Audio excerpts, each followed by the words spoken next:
ನಿಮ್ಮ family background ಹೆಂಗಿತ್ತು ನಿಮ್ಮ ಮುಂದಿನ ಕರಿಯರ್ ಚಾಯ್ಸಸನ್ನು ಲೀಡ್ ಮಾಡೋಕ್ಕೆ? ಅಂದರೆ ಅದು ದುಡ್ಡು ಲೀಡ್ ಮಾಡ್ತಿತ್ತಾ ಅಥವಾ ನನಗೆ ಏನು ಬೇಕೋ ನಾನು ಮಾಡ್ಬೋದು ಅನ್ನೋ ಫ್ರೀಡಮ್ಮು ಇತ್ತಾ ಆ್ಯಂಡ್ ಪೇರೆಂಟ್ಸ್ ಸಪೋರ್ಟ್ ಇತ್ತಾ? ಅದೇ ನಾನು ಹೇಳ್ದಂಗೆ ಸ್ವಲ್ಪ ರಿಸ್ಟ್ರಿಕ್ಷನ್ಸ್ ಇತ್ತು. ಬಟ್ ಮನಿ ಮ್ಯಾಟರ್ ನಮ್ಮ ಮನೇಲಿ ಯಾವತ್ತೂ ಬಂದೇ ಇಲ್ಲ. ದುಡ್ಡಿಗೋಸ್ಕರ ನಾನು ಯಾವತ್ತೂ ದುಡಿ ಇಷ್ಟು ಅವಶ್ಯಕತೆ ಇದೆ ಅಂತ ಯಾವತ್ತೂ ಹೇಳಿಲ್ಲ. ಅವಶ್ಯಕತೆ ಇತ್ತು ಅಂತ ಅನಿಸುತ್ತೆ, ಇತ್ತೋ ಇಲ್ವೋ ಅಂತಲೂ ನನಗೆ ಗೊತ್ತಿಲ್ಲ, ಈಗಲೂ ಗೊತ್ತಿಲ್ಲ. ಆ ಥರ ನೋಡ್ಕೊಂಡಿದ್ದಾರೆ. They have just let me just like that.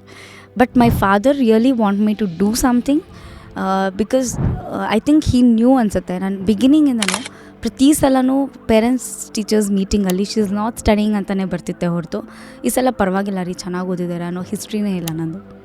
ಹಿಸ್ಟ್ರಿನೇ ಇಲ್ಲ. I was really not studying anything in my life. ಪ್ರತಿ ಸಲವೂ ಜಸ್ಟ್ ಪಾಸ್. ಇನ್ನೂ 9th ನಮ್ಮೆಲ್ಲ ಗುಡ್ ಶೆಫರ್ಡ್ ಸ್ಕೂಲ್ ಟೀಚರ್ಸ್ಗೆ ನನ್ನ ಇಯರಲ್ಲಿ ಯಾರ್ಯಾರಿದ್ರು ಅವರಿಗೆಲ್ಲ ಥ್ಯಾಂಕ್ಸ್ ಹೇಳಬೇಕು.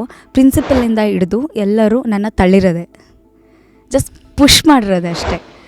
ನಾನು ಓದಿರೋದಂದರೆ ಕರೆಕ್ಟಾಗಿ 10ನೇ ಕ್ಲಾಸಲ್ಲಿ. ಅದು 10ನೇ ಕ್ಲಾಸಲ್ಲಿ maths is my irritating subject, hatest subject. I studied it 2 times.